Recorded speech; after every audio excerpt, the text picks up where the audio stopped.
베드로전서 2장 1절에서 10절 말씀을 제가 봉독해 올리겠습니다. 그러므로 모든 악독과 모든 기만과 외식과 시기와 모든 비방하는 말을 버리고 갓난 아기들처럼 순전하고 신령한 젖을 사모하라. 이는 그로 말미암아 너희로 구원에 이르도록 자라게 하려 함이라. 너희가 주의 인자하심을 맛보았으면 그리하라. 사람에게는 버림바 되었으나 하나님께서는 택하심을 입은 보배로운 산돌이신 예수께 나아가 너희도 산돌같이 신령한 집으로 세워지고 예수 그리스도로 말미암아 하나님이 기쁘게 받으실 신령한 제사를 드릴 거룩한 제사장이 될지니라. 성경에 기록되었으되 보라 내가 택한 보배로운 모퉁이 돌을 시온에 두노니 그를 믿는 자는 부끄러움을 당하지 아니하리라 하였으니 그러므로 믿는 너희에게는 보배이나 믿지 아니한 자에게는 건축자들이 버린 그 돌이 모퉁이의 머릿돌이 되고 또한 부딪히는 돌과 걸려 넘어지게 하는 바위 되었다 하였으느니라. 그들이 말씀을 순종하지 아니함으로 넘어지나니 이는 그들을 이렇게 정하신 것이라. 그러나 너희는 택하신 족속이요 왕같은 제사장들이요 거룩한 나라여 그의 소유가 된 백성이니 이는 너희를 어두운 데서 불러내어 그의 귀한 빛에 들어가게 하신 이의 아름다운 덕을 선포하게 하려 하심이라. 너희가 전에는 백성이 아니더니 이제는 하나님의 백성이요 전에는 긍휼을 얻지 못하였더니 이제는 긍휼을 얻은 자니라. 아멘.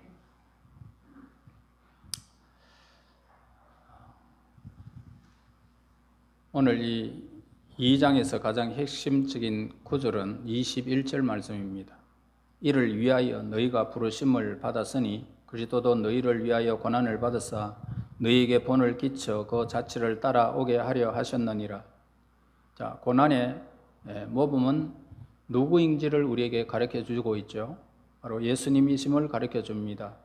그래서 고난이 우리의 삶 속에서 찾아왔을 때에 이 고난을 어떻게 맞이할 수 있을까 하는 그 문제를 우리에게 가르쳐 줍니다. 그래서 이 고난을 만났을 때에 우리의 삶의 태도에 가장 거룩하고 아름다운 본보기가 누구냐? 바로 예수님이심을 가르쳐 줍니다. 그분에게 오늘 우리의 삶의 태도를 찾을 수가 있었습니다. 그러므로 우리의 삶이 예수님 안에서 자라도록 격려하는 말씀이 오늘 2장 서두에 기록하고 있습니다. 자, 2절 보세요. 갓난 아기들 같이 순전하고 신령한 젖을 사모하라. 이는 그로 말미암아 너희로 구원에 이르도록 자라게 하려 함이라. 자, 하나님은 우리가 자라나기를 원하고 계신다는 사실을 보게 됩니다. 그래서 우리의 신앙이 성장하기를 하나님은 원하고 계십니다. 베드로후서 3장 18절에 보면은 오직 우리 주 곧 구주 예수 그리스도의 은혜와 그를 아는 지식에서 자라가라. 영광이 이제와 영원한 날까지 그에게 있을지어다. 사실 이 신앙이 성장하지 못하는 성도들을 보면은 참 답답하죠. 신앙의 성장은 무엇보다도 우선이 되어야 됨을 가르쳐 줍니다. 그런데 신앙 성숙을 위해서 우리는 어떻게 해야 할까? 이 문제입니다. 자, 1절, 2절에서 보면은 신앙의 성숙을 위해서 해야 할 세 가지를 우리에게 가르쳐 주는데요. 버려라. 그리고 사모해라. 그리고 자라가라. 이렇게 말하고 있죠. 자, 먼저 우리가 자라기 위해서는 버려야 할 것들이 있다라는 것을 가르쳐 주는데 뭐냐? 악독, 기만, 외식, 시기, 비방하는 말. 자, 이런 것들을 버려라. 그래서 우리의 믿음과 인격이 자랄 수 있다. 이것을 버리면 인격이 자란다, 믿음이 자란다는 것입니다. 자, 여기서 악독이라는 것이 뭐냐면 부당한 방법에 근거한 성취 욕구를 가리키고 있습니다. 그러니까 남을 해치려는 그런 심사, 나만 나만 이익을 보려고 하는 그런 심사, 그리고 자기만이 차지하려는 그런 심사를 가리키고 있는 것입니다. 사도행전의 8장에 보면은 시몬이라는 사람이 등장하게 됩니다. 그러면서 성령이 임함을 보고 성령을 돈으로 주고 사려고 했던 것을 보게 되죠. 잘못된 방법으로 자기 욕구를 성취하려고 하는 것은 뭐냐? 악이다. 그게 바로 악독이다. 그렇게 말하고 있습니다. 그 다음에 오늘 기만이라는 말이 뭐냐 하면 목적을 달성하기 위해서 거짓되고 간사한 언어를 구사하는 속임수를 말하고 있습니다. 자, 이 말 속에는 남을 해치려는 동기가 숨어 있다는 겁니다. 자, 마태복음에 보면 26장 3절 4절에 보면은 대제사장들과 백성이 장로들이 이렇게 예수를 잡아 죽이려고 모의했다는 말이 그곳에 기록되어 있습니다. 여기에서 흉계라고 그렇게 말합니다. 흉계. 그러니까 쾌유이라는 말과 같습니다. 그래서 예수님을 해치려고 그들이 흉계를 꾸미고 있었다 이 말입니다. 자, 그 다음에 외식이라는 말이 나오는데 마스크에 유래된 그런 말입니다. 마스크, 여러분 많이 찍고 있죠? 자, 이것은 자기 자신을 위장하면서 사는 삶을 그렇게 말하고 있습니다. 나는 이런 사람인데 위장을 해버리는 것. 그러니까 외식이라는 것은 특별히 진실한 동기나 의욕이 없이 말을 함으로써 실천이 안 되는 것, 내가 실천할 수 없는 것들을 말하는 것입니다. 자, 이 외식을 버려야 성장한다라고 베드로 사도는 우리에게 가르치고 있고요. 그 다음에 시기의 말씀을 하고 있죠. 시기. 다른 사람의 성공이나 복에 대해서 질투하는 마음을 가리키는 말입니다. 그러니까 고의적으로 진실을 왜곡하여 다른 사람을 함정에 빠뜨려서 파괴하려고 하는 그런 생각, 다른 사람들의 성공이나 축복을 보고도 그 사람을 진실을 왜곡하여 그 사람을 곤란한 처지에 빠뜨리는 그런 발상을 시기라고 합니다. 거기서부터 시기가 시작된다는 것입니다. 그 다음에 비방하는 말이라는 말은 뒤에서 중상모략하는 것을 말하고 있습니다. 자, 다른 사람이 명예나 가치를 계속 손상시키는 그런 말을 뒤에서 하는 것이 곧 비방하는 말입니다. 그래서 성도의 아름다운 교제를 파괴하고 인격의 성숙을 저해해버리는 방금 열간 이런 죄들을 가리키고 있습니다. 그래서 성 어거스틴은 본질적인 것에 대해서는 일치를, 비본질적인 것에 대해서는 자유를, 그리고 모든 것을 사랑으로 하라 그렇게 말하고 있습니다. 자, 우리가 예수님 안에서 하나가 되어야 하고요, 세상의 것에 대해서는 의견을 달리할 수 있는 자유가 허용되어 있습니다. 그러나 모든 것은 어떻게 해야 되냐? 사랑으로 하라 이렇게 말합니다. 그래서 악독과 기만과 외식과 시기와 비방하는 말, 이것은 그리스도인의 교제에 단절시킬 뿐만 아니고 나 개인의 성장을 막는다 그렇게 말합니다. 그래서 베드로는 버려라, 그런 것들을 버려라. 그리고 무엇을 사모하라? 자, 무엇을 사모해라? 오늘 2절에 말씀하죠. 순전하고 신령한 젖을 사모하라 이렇게 가르치고 있습니다. 이것은 하나님의 말씀이 성숙의 방편을 가져온다는 것을 우리에게 일러주고 있고, 순전이라는 것이 뭐냐면 거짓이 없는, 섞인 것이 없는 그런 뜻입니다. 그래서 사모하라. 건강한 어린아이들은 무엇을 사모합니까? 젖을 무척 사모합니다. 그래서 만약 어린아이들이 엄마의 젖을 사모하지 않는다면, 식욕이 없다면 성장은 불가능합니다. 성장뿐만 아니라 그 생명은 끝이 나겠죠.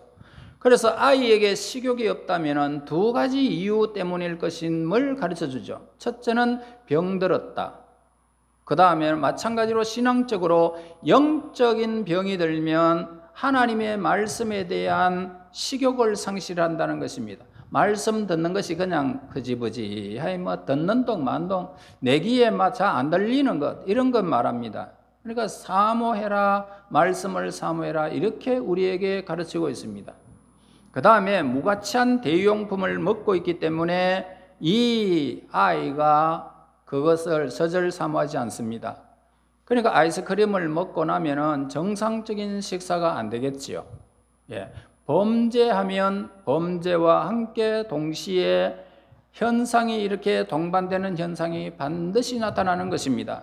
자, 이것은 말씀이 싫어지고 말씀을 가까이 하고 싶은 그런 열망이 사라지는 그런 현상을 가르치고 있다 이 말입니다. 그러나 내가 영적으로 건강한 자리에 있을 때에 말씀을 사모하게 된다는 사실을 우리에게 가르쳐 주고 있는 것입니다. 자, 베드로전서 오늘 그 앞장에 1장에서 23절에 보세요. 너희가 거듭난 것이 썩어질 시로 된 것이 아니요 썩지 아니할 시로 된 것이니 하나님의 살아있고 항상 있는 말씀으로 되었느니라 가르치고 있죠. 자, 우리는 무엇으로 거듭났습니까? 예, 말씀으로 우리는 거듭났던 것입니다. 그래서 이 말씀이 우리에게 무엇을 주었습니까? 새 생명을 주었죠. 새 생명. 말씀이 육신이 되어 우리 가운데 거하신 예수 그리스도에 있는 이 새 생명을 말씀으로 우리에게 주어진 것입니다. 그리고 이 말씀이 우리가 어떻게 해요? 자라게 한다는 것입니다. 예, 자라게 한다. 그러므로 죄를 버려라. 그리고 그 말씀을 어떻게 해요? 어린아이가 젖을 사모하듯이 사모해라. 말씀을 사모해라. 그러면 성장한다는 것입니다. 자, 그 다음에 3절에 가겠습니다. 너희가 주의 인자심을 맛보았으면 그리하라. 자, 어린아이가 엄마의 젖을 최초로 한번 맛보면 어떻게 될까요? 다음부터는 정신없이 그 엄마의 젖을 막 흘러 빠지도록 그냥 막 빨아버립니다. 예, 그거 젖을 이제 맛을 알았기 때문이죠. 자, 마찬가지로 주의 인자심을 우리가 맛보았으면, 하나님의 은혜를 우리가 체험했으면, 하늘의 사건을 내가 누렸으면 오늘 우리는 하나님 말씀을 사모하지 않을 수가 없다는 겁니다. 어린아이가 젖을 사정없이 빨듯이 우리가 하나님 말씀을 우리가 사모하지 않을 수가 없는 것입니다. 그래서 시편 34편 8절에 보면은 너희는 여호와의 선하심을 맛보아 알지어다. 그러므로 성경을 자주 접하면서 말씀을 맛보면은 다른 대용품이 사라지는 것입니다. 그러니까 내가 세상에서 즐거워하던 것들이 즐거워지지 않는 것입니다. 자, 4절에 보세요. 사람에게는 버림받아 되었으나 하나님께서는 택하심을 입은 보배로운 산돌이신 예수님께 나아가, 먼저 예수님이 산돌이라는 사실을 소개해 주고 있지요. 자, 어떤 역할을 위한 돌일까? 자, 여기서 6절에 보면 성경에 기록되었으되 보라 내가 택한 보배로운 모퉁이 돌을 시온에 두노니. 여러분, 이 말씀이 참 기가 막힙니다. 건물을 지을 때 결정적인 역할을 하는 것이 뭡니까? 모퉁이 돌이잖아요. 그러니까 우리 인생이 이렇게 성장하고 치어져가는 모든 일의 기초가 되는, 최고의 힘이 되는 이것이 바로 예수님을 가르치는 것입니다. 그래서 그 모퉁이 돌 위에 건물이 세워져야 건물이 든든하겠죠. 그러므로 저와 여러분들이 모퉁이 돌 대신 예수님을 의지하여 작은 벽돌된 저와 여러분들이 한 자리 한 자리에서 세워질 때마다 하나님의 성전을 이루어가는 것입니다. 그래서 우리는 이 돌 때문에 우리는 구원을 받았고, 이 반석 대신 예수님 때문에 교회의 한 지체가 된 것입니다. 자, 우리가 돌이 되었다라는 것은 거룩한 성전의 한 부분이 되었다 이 말씀입니다. 그러므로 마땅히 우리는 어떻게 된다? 거룩해라. 예. 그래서 성전의 한 부분이 되었다는 이 의미로 너희들은 거룩해라. 5절에서 너희도 산돌같이 신령한 집을 세워지고 예수 그리스도로 말미암아 하나님이 기쁘게 받으실 신령한 제사를 드릴 거룩한 제사장이 될지라, 이렇게 말합니다. 여러분, 예수님 안에서 우리는 거룩한 제사장이라는 것입니다. 예수님 안에서 거룩한 제사장이다. 왕 같은 제사장이다. 이렇게 말씀합니다. 그 제사장의 특권을 빼앗기지 말아라. 우리에게 가르쳐주고 있죠. 왜? 이 세상 것을 사모하며 그것에 너희들의 모든 것들을 버리지 마라. 버릴 거는 버리고 악독과 이런 거는 버리고 거룩함을 본받아서 너희들은 예수 그리스도 안에서 거룩한 제사장이다. 왕 같은 제사장이다. 이렇게 우리에게 가르치고 있지 않습니까? 이 특권 뺏기지 마라. 자, 9절 보세요. 오직 너희는 택하신 족속이요 왕 같은 제사장들이요 거룩한 나라요 그의 소유된 백성이니 이는 너희를 어두운 데서 불러내어 그의 귀한 빛에 들어가게 하신 자의 아름다운 덕을 선전하게 하려 하심이라. 자, 우리는요 예수 안에서 제사장이다 이렇게 말씀을 하고 있지 않아요? 더욱이 왕 같은 제사장이다 라고 말씀합니다. 우리는 하나님 앞에서 나갈 수 있는 사람이라는 것을 말합니다.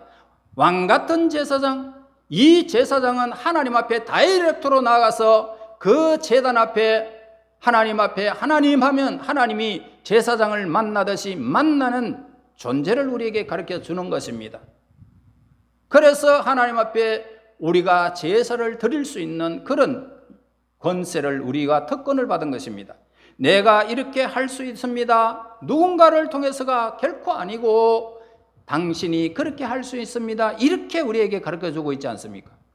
그러므로 스스로 우리는 기도할 수 있는 특권이 있습니다. 그 제사장이기 때문에 스스로 신앙생활 성장을 위해서 노력할 수가 있는 제사장들입니다. 스스로 하나님과 영광스러운 교통을 누릴 수 있는 제사장을 우리에게 가르쳐 주는 것입니다. 그 다음에 뭐라고 말합니까? 거룩한 나라의 백성이다 이렇게 말합니다. 자, 9절 보세요. 너희는 택하신 족속이요 왕같은 제사장들이요 거룩한 나라요 그의 소유된 백성이니 이는 너희를 어두운 데서 불러내어 그의 귀한 빛에 들어가게 하신 이의 아름다운 덕을 선포하게 하려 하심이라. 자, 이 말씀은요, 우리는 하나님 나라의 한 시민이 되었다라고 그렇게 말씀하고 있습니다. 구약의 이스라엘 백성들이 제사장 나라가 되었던 것처럼 신약에서 제사장 나라는 하나님 백성들 전체를 말하고 있는 것입니다. 그래서 신약에 속한 모든 공동체, 하나님의 백성들이 바로 하나님의 나라임을 가르쳐 주고 있는 것입니다. 그리스도 안에 있는 모든 하나님의 백성들을 가르치고 있습니다. 그러면 하나님의 백성의 특권이 무엇인지를 우리에게 가르쳐 주고 있죠. 7가지로 생각할 수가 있는데요. 첫째는 우리에게 거룩한 소명이 있다는 것을 가르쳐 줍니다. 하나님이 아브라함을 불렀죠. 아브라함을 불러주심으로 또 이스라엘 민족을 불러주셨습니다. 그들은 그분의 거룩한 백성으로 삼으셨던 것입니다. 왜요? 그들이 하나님의 특별한 은총을 입은 것입니다. 그들은 거룩하게 하나님이 불러 구별했다는 것입니다. 거룩하다, 구별하여 하나님께서 그들을 골라서 불렀다는 것입니다. 그 다음에 우리는 거룩한 나라의 한 부분이 되었다라고 합니다. 빌립보서 3장 20절에 보면 오직 우리의 시민권은 하늘에 있는지라 이렇게 기록합니다. 자, 우리는 하나님 나라의 시민권을 가지고 있는 시민이 되었다는 것입니다. 셋째, 우리는 거룩한 음식을 먹는 사람을 가리키고 있는데 레위기 11장에 보면은 거룩한 음식을 구별하시고 있습니다. 자, 이것을 보면은 신약적으로 우리가 적용을 한다면은 거룩한 음식은 뭘까? 하나님의 말씀이라는 것입니다. 이 세상에 많은 문화가 있지 않습니까? 그러나 말씀을 많이 먹어야 오늘 우리는 거룩한 백성들이 성장하고 자라난다는 것을 가르쳐 주고 있는 것입니다. 그러므로 우리가 하나님의 거룩한 백성이기 때문에 너희들은 거룩하라 이렇게 말합니다. 하나님의 말씀을 먹으라 이 말입니다. 그 다음에 우리는 거룩한 의복을 입어야 됨을 가르쳐 주는데요, 이것은 곧 하나님의 백성다운 삶의 모습을 나타내야 함을 가르쳐 주고 있는 것입니다. 세상 사람과 같이 동일한 방법으로 살지 말라는 것입니다. 그렇게 좀 살지 마라. 너희들은 거룩하게 구별된 백성이지 않느냐. 세상 사람들이 한다고 다 따라가면 안 된다 이 말씀입니다. 거룩한 예복, 주 예수 그리스도의 옷 입고 살아가야 함을 우리에게 가르쳐주고 있습니다. 예수님처럼 좀 살아라 이 말이죠. 다섯째, 우리에게 거룩한 혈통을 요구하고 있는데 하나님의 백성에게 성별한 삶을 요구하시는 하나님의 뜻이 여기에 담겨져 있는 것입니다. 이방인과 결혼을 하나님은 원하지 않습니다. 하나님은 거룩한 혈통을 요구하고 있습니다. 자, 이것은 성별에 대한 하나님의 뜻임을 가르쳐 주고 있는 것입니다.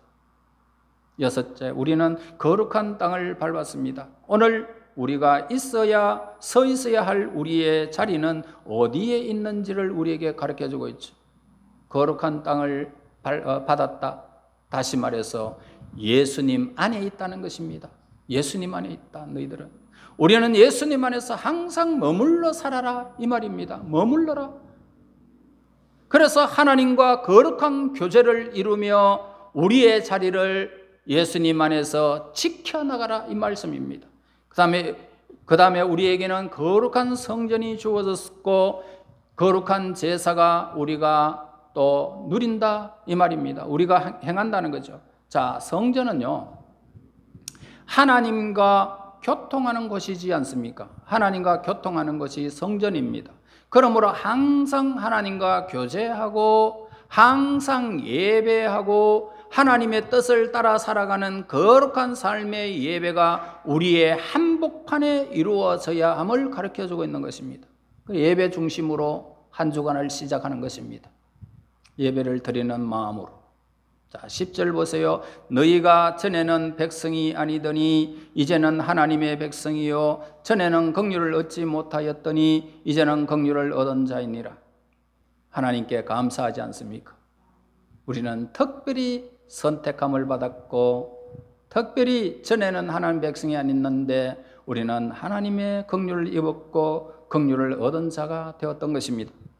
우리는 찬양하지 않을 수가 없습니다. 만입이 내게 있어도 그 입 닫아지고 내 구주 주신 그 은총을 영원히 찬송할 수밖에 없습니다.